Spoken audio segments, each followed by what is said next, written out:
Kaya makikita nyo yung bala. Taoyuan Airport MRT. Doors are closing. Ito yung itsura niya, guys. Ayan, sa right side na yan, guys, is security immigration na yan. Hi guys, good morning and welcome back to my channel. So this is our last day here in Taiwan. Ituturo ko sa inyo and ipapakita ko sa inyo yung guide na kung saan is kung paano bumalik from Ximending area going back to Taoyuan International Airport Terminal 1. And guys, yung flight ko nga pala mamaya is 10:30 AM via Cebu Pacific. So yun yung airline natin. Time check pala guys, it's currently 6:07 AM. So ngayon pa lang umalis na ako kasi gusto ko may allowance time tayo para in case na magkaroon ng problema, asikaso kagad natin dun sa airport or hopefully wala naman. Yung MRT pala is nagbubukas ng 6 AM. So guys, kung ang flight nyo din is 10:30 AM or medyo mas maaga pa, make sure lang na alam nyo yung oras ng bukas ng MRT nila dito. Ang sasakay pala nating tren guys, pabalik ng airport is express, via express. Kasi yung express guys is konti na lang yung mga stop at mas mabilis siya. Simulan na natin, bumalik na tayo ng airport and ituturo ko sa inyo kung ano nga ba yung guide pabalik ng Taoyuan International Airport. So tara guys, samahan nyo ako. Let's go!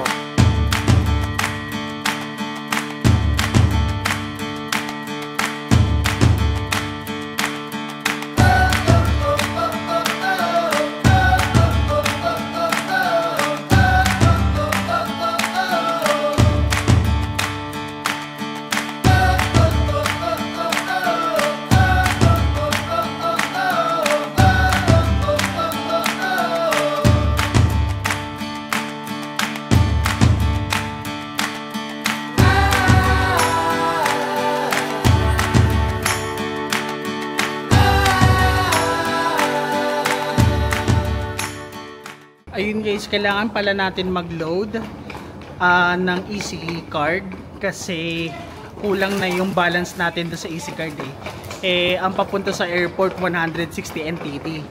So hindi ko alam kung sasapat pa ba yung balance natin. So magpa-load na lang muna tayo dito. Ayun guys, nandito na tayo sa mga machine na kung saan pwede kayo mag-load ng mga EC card nyo. English muna guys, English language. Top up. Place the card on the reader. Okay, so kapag sinabi na yung place the card on the reader, ilagay nyo lang dyan. Dito makikita nyo yung remaining balance at saka yung kung kailan siya ma-expire. So 2038, matagal pa. So ngayon guys, maglalagay kayo dito ng pera. Dito sa kulay green na to. Ayan. Lagay nyo lang. Okay, tapos isa pa. Okay. O yan. So ngayon guys, nagtap up ako ng 200. Tapos 60 yung balance ko, ito yung inserted. So, i-next nyo lang, click nyo lang tong next. So, ito na. Current balance 260 NTD. So, original balance, top up amount, and then 260, and then that's it. Kunin nyo na yung card nyo, huwag nyo kalimutan na. Ayun guys, ganun lang kadali mag-top up ng EC card. So, lahat naman yan meron sa mga train station. And hanapin nyo lang yon, tapos huwag nyo kakalimutan yung card nyo.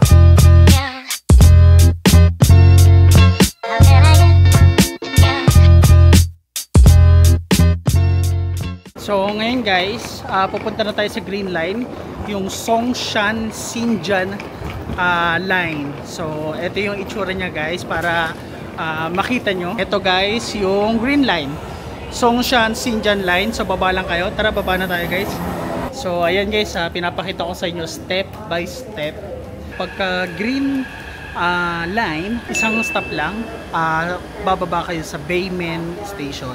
So doon kayo bababa guys ha. Dito talaga ang babaan kapag pupunta kayo sa or pabalik kayo sa Taoyuan International Airport. Sa mga mag-i-stay sa Ximending area, dito kayo, ito yung magiging ruta nyo.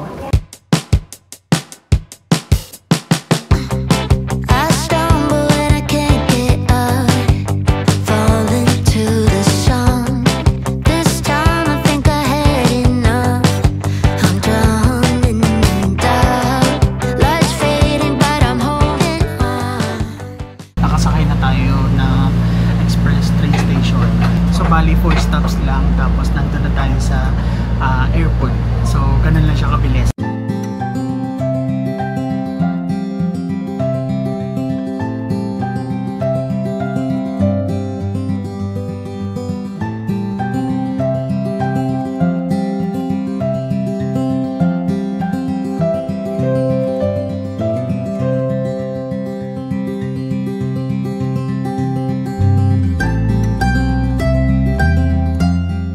And ayun guys, andito na tayo ngayon sa airport. So ngayon guys, magdadrop na tayo ng baggage, tapos kukuha na tayo ng boarding pass. And nakita ko na rin kung ano yung counter natin, 5J313 Cebu Pacific. So counter 12 daw guys. So may mga number naman na yan, katulad yan 4, 6, number 5, yan. So magkakasunod-sunod lang naman yan guys. Ayan, i-drop na natin. Kaso guys, alam nyo, kinakabahan ako. Kasi di ba sabi dito, mahigpit. Kumbaga, kung ano lang yung timbangan, ay kung 7 kilos lang, 7 kilos lang, hindi pwedeng sumobra. Kahit 0.1 kilos pa yan. So medyo kinakabahan ako. Kasi hindi ko alam. May check-in naman ako. Kaso, inaalala ko, baka mamaya sumobra yung hand carry ko. Eh yung hand carry diba ni Sebpak 7 kilos lang. So yun yung inaalala ko. But hopefully hindi tayo mag-over baggage. Dito sa mga counter na to, ayan o, 11, 10, 9, 8. May makikita kayo dito guys na baggage weighing scale. Ayan, ito yung itsura nya guys. So at least guys, aware kayo kung hindi ba kayo over baggage ganyan, at saka matitimbang nyo yung mga bagahe nyo. So ayan guys, ano siya, sa may malapit na siya sa mga counter number. Yan, dito sa case na to, nasa pagitan siya ng number 10, ito, and then number 11. Ayan, so ito yung baggage weighing scale. Shinare ko lang sa inyo guys para at least alam nyo din at may idea kayo. And ngayon guys, mag-ano na tayo, the-drop ng baggage, and hindi tayo over baggage guys.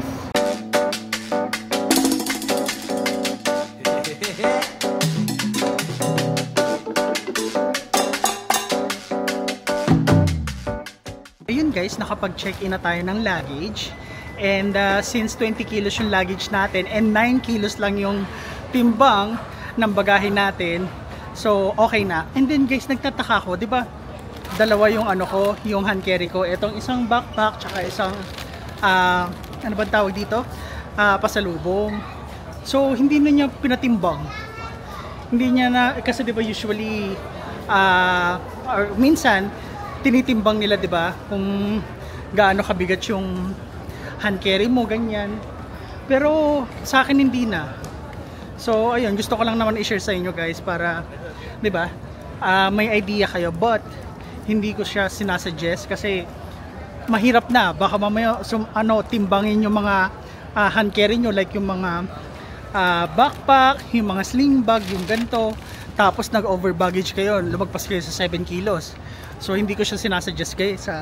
I-share ko lang sa inyo yung experience ko na hindi tinimbang.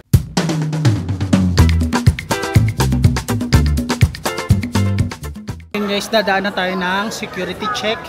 Ito siya. Ayan, para lang magkaroon kayo ng idea. Ayan, sa right side na yan guys is security check. And then, ang alam ko guys, after ng security check is immigration. So yun yung process niya usually. And ito pala guys, may mga na binebenta dito oh. Kapag hindi kayo nakabili ng pasalubong. Ayan oh. Pwede kayo bumili dito ng mga mochi, ganyan.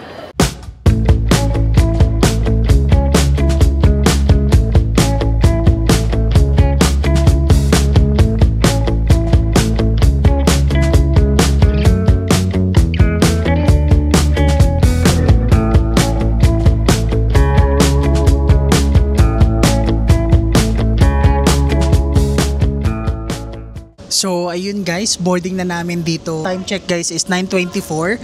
Ang boarding flight namin is 10:30. Nag-i-start na silang magpaakyat sa eroplano.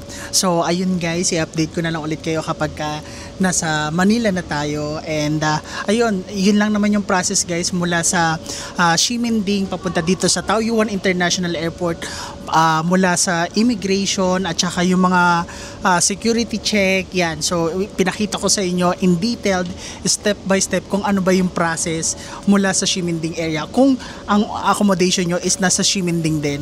So I guess yun lang guys, and update ko na lang ulit kayo kapag nakarating na tayo sa Manila, okay?